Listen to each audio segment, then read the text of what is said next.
Всем привет! Приехал сегодня в гараж специально, чтобы записать короткий видеоролик про стойку стабилизатора. То есть тема такая: съездил в отпуск, намотал где-то 1003 километров, вернулся сюда в Новосибирск. Соответственно, в отпуске ездили по полевым таким дорогам, хотел сказать по бездорожью. Вот, много вибраций подвеска испытывала. И появились, в очередной раз появились стуки в подвеске на маленькой скорости, когда едешь, побрянькивание какое-то такое неприятное. На скорости это неощутимо.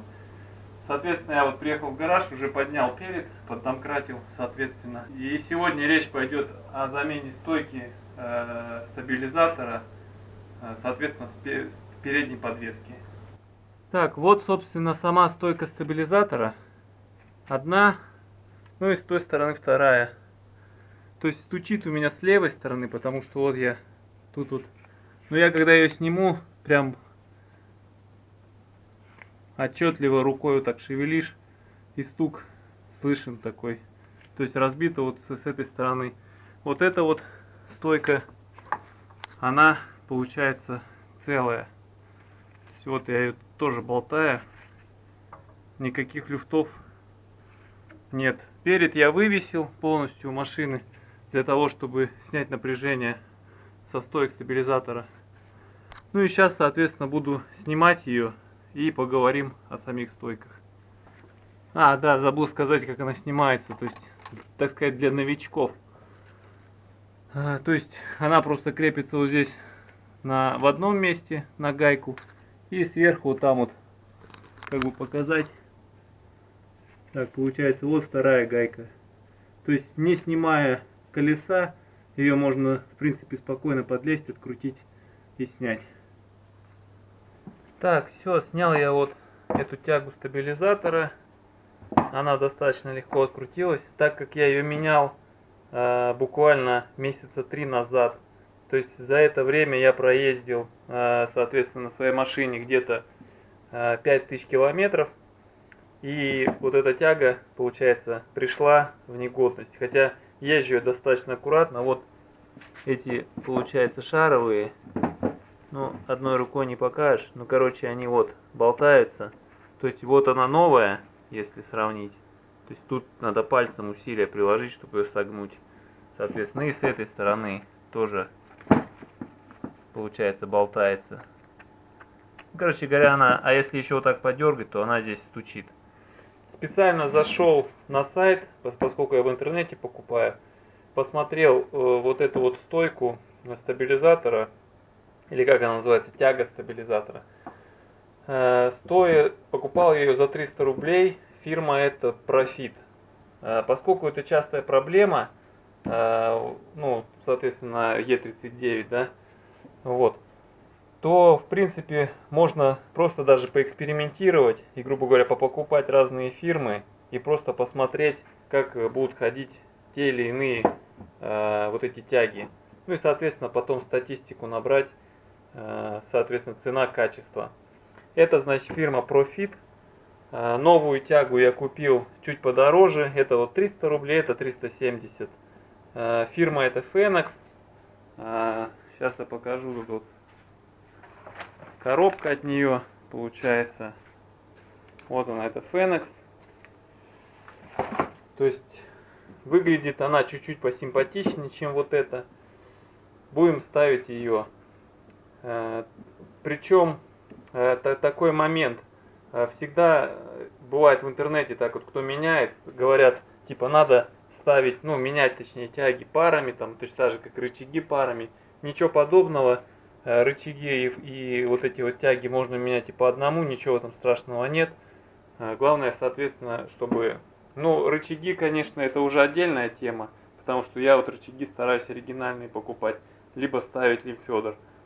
Вот, а что касается вот этих вот тяг, то я вот как бы экспериментирую, покупаю пока такие дешевые. И, как говорится, ставлю их на свою машину и смотрю, сколько они ходят. Кстати говоря, правая тяга у меня стоит, не знаю какой фирмы, она стоит еще, когда я покупал машину, и она до сих пор, короче говоря, не люфтит. А вот эту я уже поменял, получается, она уже залюфтила, а правая еще, получается, не люфтит. То есть, соответственно, качество какое. Теперь мы поставим фирму Phoenix и, соответственно, посмотрим, сколько она отходит на моей машине.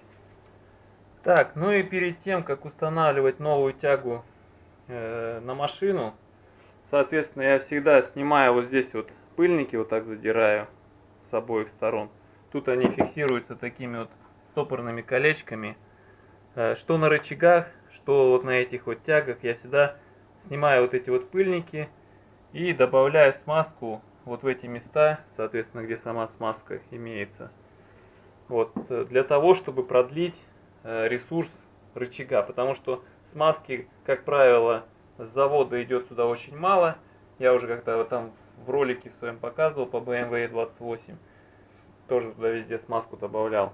То есть вот, допустим, смазка, которая имеется там с завода, и вот сам шарик, он видно, что в одном месте он как голый, то есть на нем даже смазки нет. Камера у меня, конечно, плохо фокусируется. Ну и с этой стороны. То есть сейчас я набью смазку. Смазку я буду набивать вот такую, обычную для шруса. То есть добавлю ее буквально еще немножко. То есть там, не знаю, грамм по 5, по 10 сюда залью. Ну так вот обмажу вокруг. Одену обратно пыльники и буду ставить.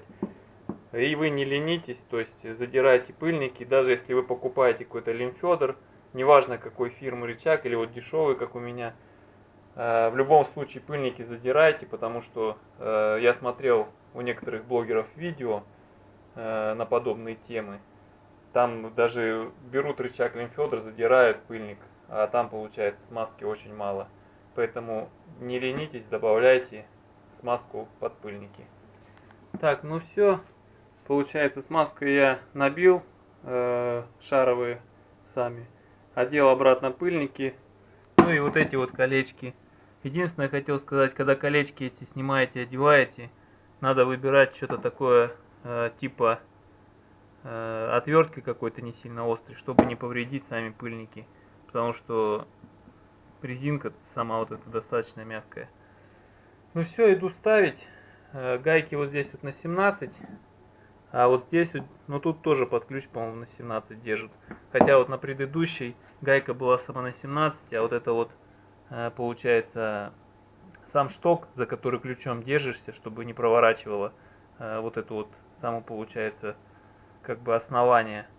Она здесь на 14. То есть вот тоже разные, получается, производители разные делают размеры под ключ. Так, ну все, новая тяга на месте, ничего не стучит, не брынчит.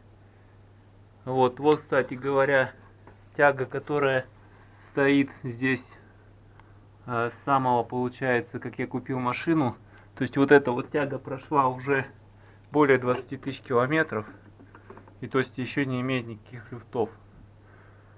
Но ездю я достаточно аккуратно, дороги выбираю всегда более-менее нормальные.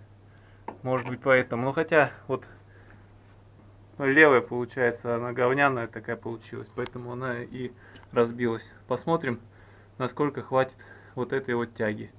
Сейчас поеду на мелкие кочки, ну и проверю, ушли ли вот эти вот мелкие стуки. Итак, уже стемнело, проехался я вот, ну там будет видно или нет, по такой вот неровной дороге у нас здесь, в гаражах. В общем, стуки, вот эти, которые были, они прошли. Продемонстрировать я, конечно же, их не смогу, потому что, как бы, ну, вы просто-напросто не услышите. Придется поверить на слово. Менял я этот рычаг примерно минут, ну сколько, минут 40, наверное, в сумме, не торопясь. Очень легко меняется, как бы, даже неопытный, можно сказать, слесарь, или так, любитель, автолюбитель сможет поменять этот рычаг. Ну и все, посмотрим, сколько он проходит. Предыдущий рычаг прошел 4-5 тысяч километров и разбился. Посмотрим, сколько будет ходить этот. Как только он разобьется, я снова запишу видос, либо в каком-нибудь видосе скажу об этом, сколько он отходил. И будем менять на какую-нибудь фирму другую, смотреть. Таким образом будем набирать статистику. На этом все. Вот такой короткий ролик. Всем спасибо за просмотр. Всем пока.